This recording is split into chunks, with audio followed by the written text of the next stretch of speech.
아절요. 그러나 삿대에 그 옷을 더럽히지 아니한 자 몇 명이 내게 있어 흰 옷을 입고 나와 함께 다니리니 그들은 합당한 자인구라. 그 옷이라는 것은 여러분 우리의 의로운 삶을 말하는 것입니다. 우리의 옷은 예수 그리스도의 보배로운 피로 말미암아 휘어지는 것입니다. 다른 것으로 빨래할 수 없어요. 예수님의 피로서 빨래해야 우리가 휘어지지 다른 어떠한 의로운 행동이나 그런 것으로 휘어지지 않습니다. 그러나 삿대에도 예수 그리스도의 보혈을 믿는 사람이 있어요. 삿대 교회 시대에 예수님의 보혈을 믿는 사람. 그 보혈로 흰옷을 입고 보혈로 믿어서 흰옷을 입은 사람은 어떤 사람이냐? 주님과 함께 다니고 주님의 뜻에 합당한 사람인 것입니다. 여러분 주님과 함께 거니면 얼마나 좋겠습니까? 주님의 뜻에 합당한 사람이 되면 얼마나 좋겠습니까? 그런 사람이 되려면 흰옷을 입어야 되는데 흰옷은 어떻게 만듭니까? 예수님의 보혈로 흰옷을 입게 되는 것입니다.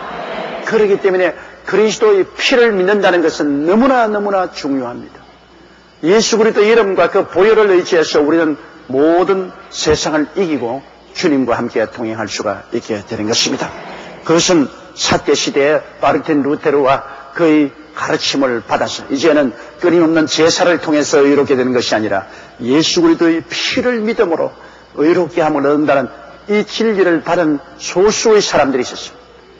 많은 사람들은 그 정치적인 동기로서 교황에게 해방되려고 그냥 모여 나온 사람도 있고 또 타락한 사람도 있고 진실한 신앙을 가지고 보혈로 씻은 사람이 별로 많지 않은데 그 소수의 사람들은 예수 그리스도의 보혈을 믿고 진짜 그때 새로운 루터 교회의 기반이 되는 그러한 사람들이 있었습니다. 이러한 사람은 주님과 함께 동행한 그리고 주님의 뜻에 합당하다. 여러분은 예수 그리스도의 보혈을 믿기 때문에 여러분은 모두 다 흰옷을 입고 있는 것입니다. 여러분의 영적인 인격이 용서받은 의인이 되어서 흰옷을 입고 있습니다. 그 때문에 여러분은 주님과 동행하고 주의 뜻에 합당한 사람들이 되어 있는 것입니다.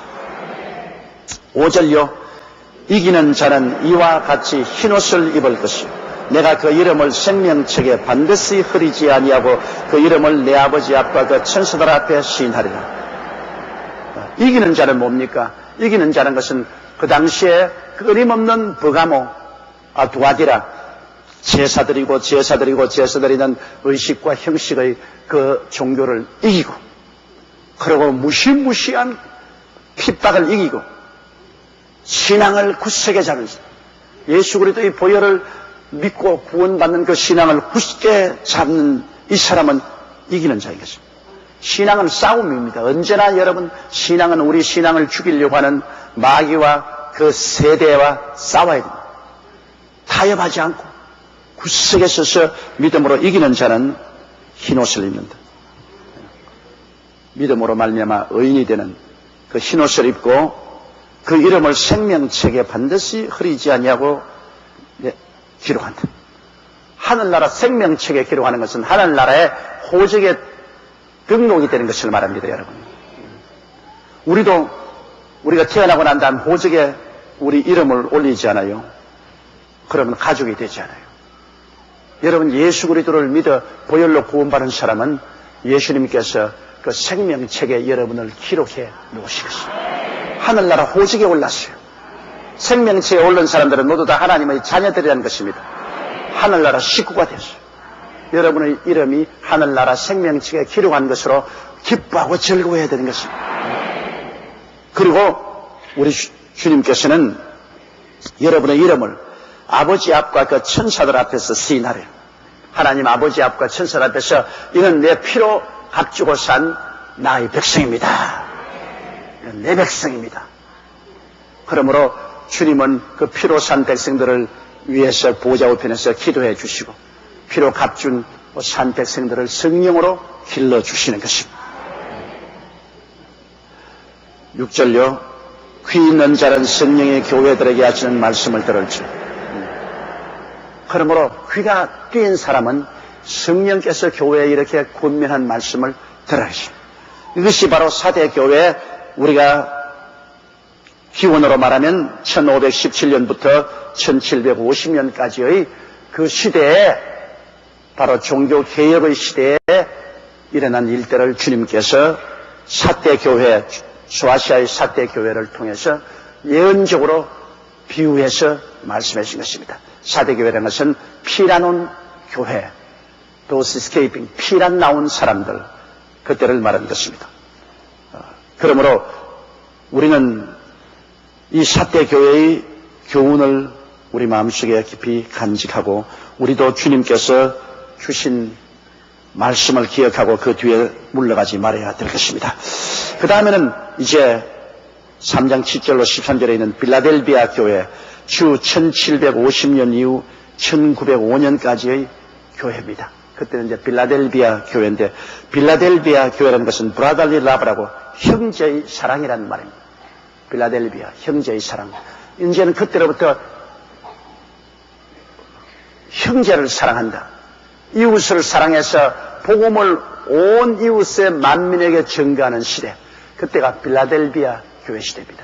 여러분, 사대 교회 시대가 지나고 난 다음에 이제는 신교회가 확립이 되고 믿음으로 말미암아 의롭다함을 얻는 그 신앙이 확립되자 그 다음부터 성령께서 쏟아져서 이제는 모든 사람들이 이웃에 전도하기 시작했습니다. 형제의 사랑으로. 가장 큰 사랑이 이웃에게 전도하는 겁니다. 브라달리 라브, 빌라델비아. 형제의 사랑으로 자기 이웃에게 전도하고 그 다음 이웃 나라에 선교 사업을 하기 시작했습니다. 열심으로 나가서 선교 사업을 하기 시작했습니다. 그렇기 때문에 우리 빌라델비아 교회 155년간 교회들은 대부흥이 일어났고, 그리고 영국에서는 중국 내지 선교로, 저 중국에, 캄캄한 흑암한 중국에 복음을 전가하기 시작한 것입니다. 그리고 대학생 자원 운동이 일어나서 영국에서는 많은 대학생들이 선교사로서 자원해서 일어나게 된 역사가 일어났었습니다. 그뿐 아니라 요한 웨슬레가, 영국 국교에 속했던 요한 웨슬레의 감리교 운동이 이 빌라델비아 형제의 사랑의 시대에 일어난 것입니다. 이 요한 웨슬레는 국교 선교사로서, 영국 성공의 선교사로서 남미에 복음을 전거를 갔다가 그곳에서 법에 저촉되는 잘못된 일을 했습니다. 그래서 당국이 요한 웨슬레를 체포하려고 하니까 그가 도망을 쳐서 배를 타고 도로 영국으로 돌아오는데 얼마나 큰 풍랑을 만났는지 배가 침몰할 상태로, 그러니까 요한 웨슬레는 너무나 겁이 나서 죽겠습니다. 그런데도 불구하고 독일의 진센도르프 백작이라는 분이 세운 모라비안 교파가 있었습니다. 그 모라비안 교파의 사람들은 오순절 운동을 해서 성령 충만한 운동을 일으켰습니다. 그 진센도르프 백작이 세운 그 운동이 파견한 선교사들은 다 성령으로 충만한 사람. 이분들이 남미에 선교를 하고 안식년에 고향으로 돌아가는 부부들과 어린아이들이 그 배에 같이 탔는데, 파도가 일어나서 배가 침몰하면서 요한 웨슬레는 이제 내가 죽었다 싶어 간이 콩날 만큼 돼가지고서 얼굴이 새파란데, 이 모라비안 선교사 부부나 어린아이들까지라도 그들은 찬송을 부르고 얼굴에 희색이 만면합니다. 그래서 요한 웨슬레가 그걸 굉장히 감동을 느꼈습니다. 다 같은 예수를 믿는데 나는 겁이 나서 죽겠는데 저 사람들은 저렇게 파도 중에도 마음의 평안을 가지고 찬송을 부르고 기뻐하는 일은 왜 그럴까? 알 수가 없었습니다. 그때까지 요한 웨슬레는 영국 성공회에 소속한 목사로서 중생도 하지 못했습니다. 그런데 모라비안 교인들은 중생하고 성령 충만한 사람들이라 그냥 기쁨에 넘쳐 있어 죽음을 두려워하지 않았어요. 그게 요한 웨슬레는 크게 인상을 받고, 나는 가짜 신자구나, 내가 믿은 것은 이거 가짜였구나, 그걸 깨닫고 무사히 그 배가 영국에 도착하자 그는 이제 할 일이 없었습니다. 그래서 이리 빈둥 저리 빈둥하고 있을 때 런던의 한 뒷골목에 있는 조그마한 루트란 교회, 알스게이트라는 그 조그마한 루트란 교회에 성경 공부에 참석을 했습니다. 그런데 그 루트란 교회 목사가, 마르틴 루테가 저술한 로마서 강해를 읽고 있었습니다. 로마서 강해를 성도들이 읽고 있는데 그 뒷자리에 요한 웨슬레가, 나는 그래도 성직자인데 하고서 더 팔짱을 끼고 앉으니 사람이 행위로 구원받는 것이 아니라 믿음으로 말미암아 용서와 의를 얻는다는 말을 듣자 그 마음속에 큰 감동이 온 것은 그 모라비안 교도들이 그 풍랑에서 배에서 죽게 됐는데도 노래 부르고 찬송 부른 것은 그들이 믿음으로 말미암아 중생을 하고 구원을 받았기 때문에 그런 것이 아니겠는가. 그 생각과 함께 그 강의를 듣고 있는데 그만 성령의 불이 임하였습니다. 막 요한 웨슬레의 마음속에 성령이 불이 임하여서 오직 예수 그리스도의 보혈만이 죄를 용서하고 예수님을 믿음으로 말미암아 구원받는다는 것을 깨달아 중생을 하고 말았습니다. 그 중생함과 동시에 성령을 받았습니다. 그 마음속에 성령이 임하여 막 성령의 그 불길이 마음에 설레기 시작했습니다. 그런 성령의 불이 탔음을 견딜 수가 없었습니다. 그 일로부터 그는 나가서 예수를 믿어야 구원을 받는다. 일체 다른 것 아니고 오직 회개하고 예수만 믿으면 구원을 받는다고 외치자 그런 영국 성공회에서 쫓겨났습니다. 그리고 아무 교회당에서도 설교 못하게 했습니다. 그러자 그는 공동묘지에 가서 설교를 하고 시장터에서 설교를 하고 공중노천극장에서 설교를 하고 비로소 그때까지 교회 밖에서 집회가 없었는데 요한 웨슬레가 전통을 세웠습니다. 그냥 아무데나 서서 군중을 모아놓고 설교. 이 운동이 요한 웨슬레의 외침에 이 복음이 온 영국을 휩쓸었습니다. 그 요한 웨슬레는 이 동리에서 저 동리로, 이 도시에서 저 도시로 핍박을 받아가면서 가서 복음을 전가하는데 사람들이 인산인해로 수천 수만 명이 모였습니다. 그때는 마이크도 없었지 않습니까? 그냥 육성으로 설교하니까 얼마나 힘이 들겠습니까? 그럼에도 불구하고 그는 육성으로 설교를 하고 쉴 리가 없었습니다. 말 타고 여기에서 저 동리로 가면서 말을 위해서 졸면서 좀 쉬고 그러고 나가서 설교를 하고. 이래서 요한 웨슬레는 나가서 설교하고 그의 동생 찰스 웨슬레는 따라다니면서 찬송을 지었습니다. 그래서 감리교에 오늘 우리도 부르는 많은 찬송들이 그 요한 웨슬레 부흥시대에 그 동생 찰스 웨슬레가 지은 찬송입니다. 요한 웨슬레가 내가 정확히 기억하지 않지만 그 어머니가 자식을 20명을 낳았는가 낳았어요. 그런데 요한 웨슬레는 19째인가 그렇게 낳았어요. 그래서 옛날에 내가 평신 돌 때 교회 나가니까 우리 루피 리처드 목사님이 그 산하 제한에 대해서 굉장히 반대를 하면서 만일 요한 웨슬레 어머니가 산하 제한을 했으면 19째 태어난 요한 웨슬레 태어나지 않을 것이요. 그렇다면 세상은 캄캄해질 것이다. 그러니 산하 제한은 하나님 뜻이 아니다. 그렇게 외치는 것이 지금도 머리에 기억이 납니다. 한 여인이 20명의 자식을 길러내었다는 것은 참으로 기가 막힙니다. 그 남편도 다 벌어먹인다고 혀가 쑥 빠졌을 것입니다. 어떻게 20명을 낳아서 기르는지 내가 도저히 알 수 없어. 우리 어머님께서 우리 형제 9을 낳으신 것도 보면 내가 대견한데 요 사이는 하나도 안 날라갑니다. 잘. 그래서 하나 놓고 난 다음에는 내가 하나 더 낳아야지. 그러면 아이고 아니에요. 그만 낳아요. 여성 사회 활동을 활발히 하게 되므로 이제는 자녀를 안 낳으려고 합니다. 그러나 요한 웨슬레는 그래서 크게 이 빌라델비아 교회 시대에 이웃사랑 복음을 온 이웃에 전파하고 그 감리교 운동이 그다음 미국으로 건너가서 미국에서 또 큰 성령운동이 일어났죠. 요한 웨슬레와 거의 동시대에 태어난 사람이 휘트필드입니다. 그도 성령이 충만해서 휘트필드도 그가 복음을 전하는데 수많은 군중이 모이고 더구나 미국에 건너가서 미국을 뒤에 흔들었어요. 그런 성령의 놀라운 운동이 일어나고 그다음 윌리엄 부스 같은 분은 구세군 대장이 일어나서 군대 조직으로 구세군을 조직했습니다. 그래서 그는 나팔 불고 천막 부흥회를 하고 그 윌리엄 부스 대장이 그 부흥회를 할 때 그때 비로소 사람들이 모여서 전부 다 박수를 치죠. 막 박수를 치고 성령을 받고 막 기절도 하고 넘어지고 그런 운동이 일어났었습니다. 그뿐 아니라 미국에서는 또 그 동시대의 필라델비아 교회 시대에 놀라운 주의 종들이 많이 일어나셨습니다. 요나단 에드워드 같은 사람 굉장히 신령한 능력으로 복음을 증거했고, 찰스 피니 같은 사람은 변호사였는데 변호사 사무실에서 성령 세례를 받고 그는 변호사 집어 던져버리고 그는 복음을 전했는데, 얼마나 성령이 이 찰스 피니하고는 같이 있었던지, 그가 기차를 타고 한 도시에 이렇게 들어오면 그 도시 전체 위에 성령이 임하여서 사람들이 길거리마다 울기 시작해요.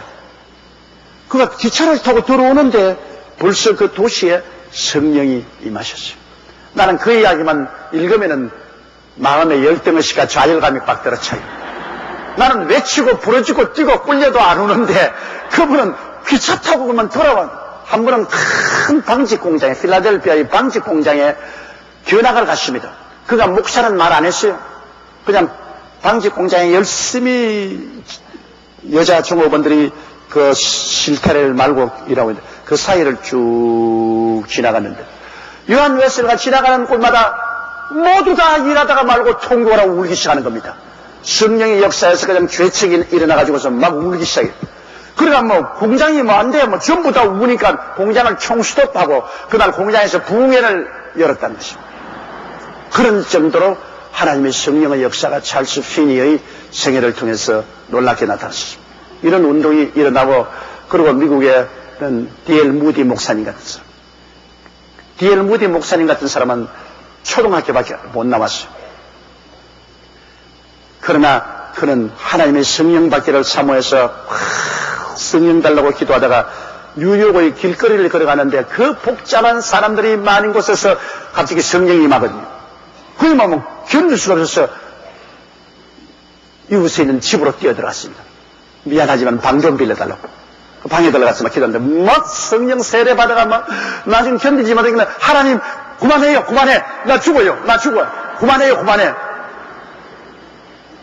그렇게 성령으로 충만함을 받고 난 다음에 D.L. 무디는 미국과 영국을 뒤에 흔들었습니다. 그 미국이 낳은 위대한 주의 종입니다. 오늘 또 시카고에 가면 무디 성사교가 있지만은 시카고에 큰 교회를 세우고, 그러고 미국과 영국을 뒤에 흔들었습니다. 한 번은 시카고에 큰 불이 나가지고서 그냥 D.L. 무디 목사님 심은 교회도 다 불타버리고, D.L. 무디 목사님은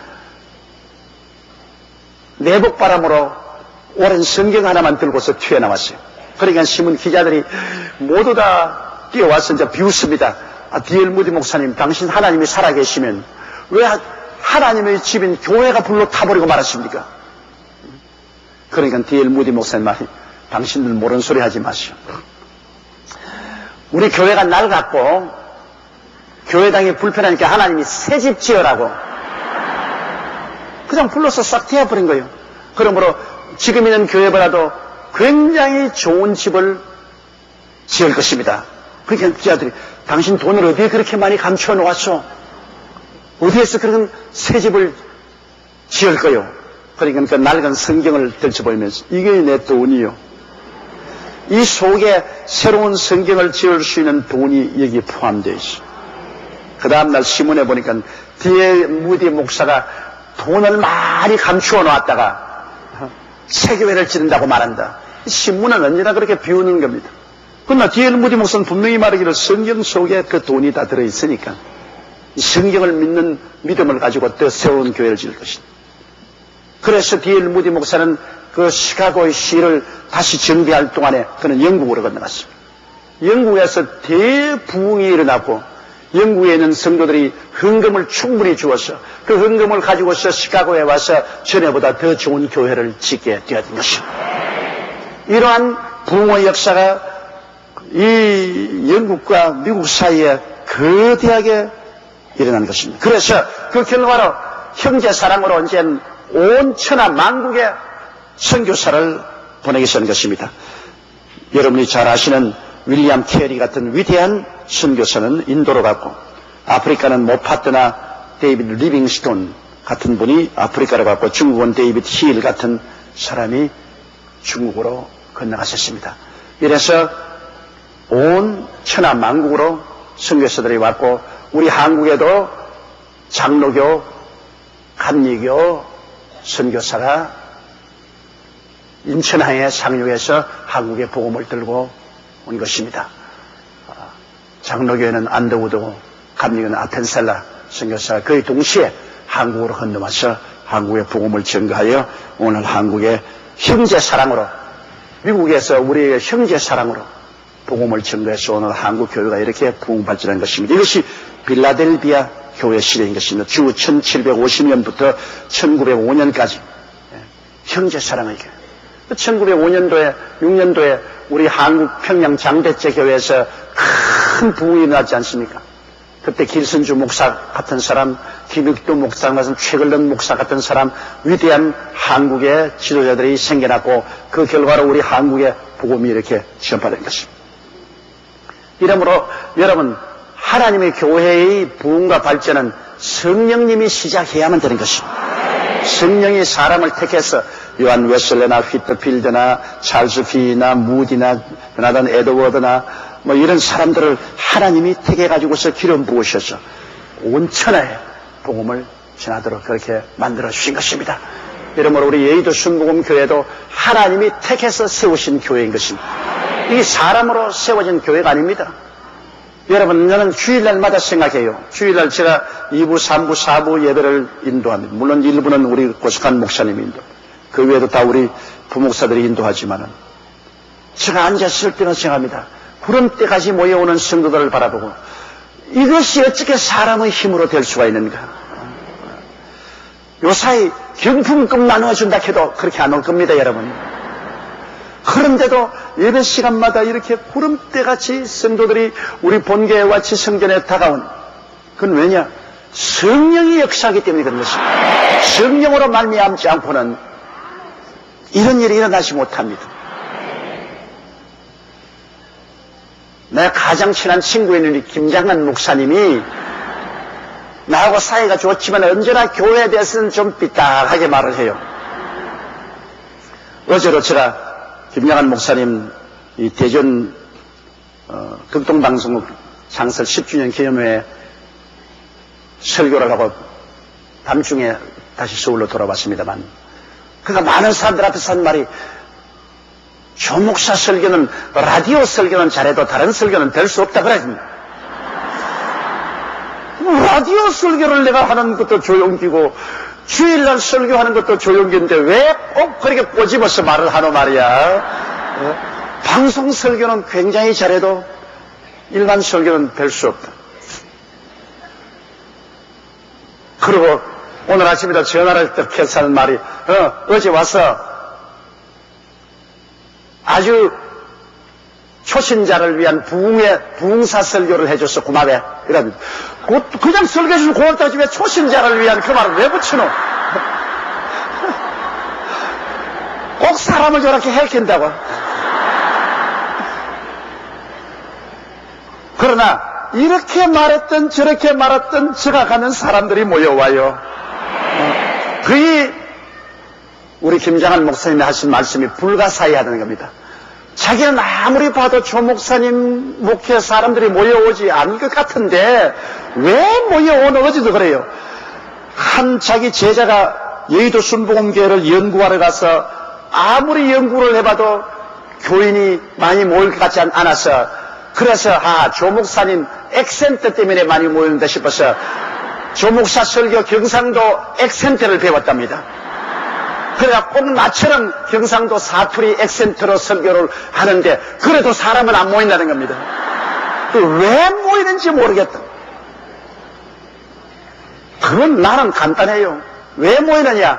하나님이 성령을 보내주셔서 모이는 겁니다.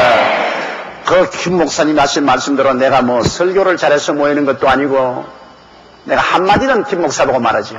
아무리 큰 소리해도 나는 너보다 인물은 더 잘났다.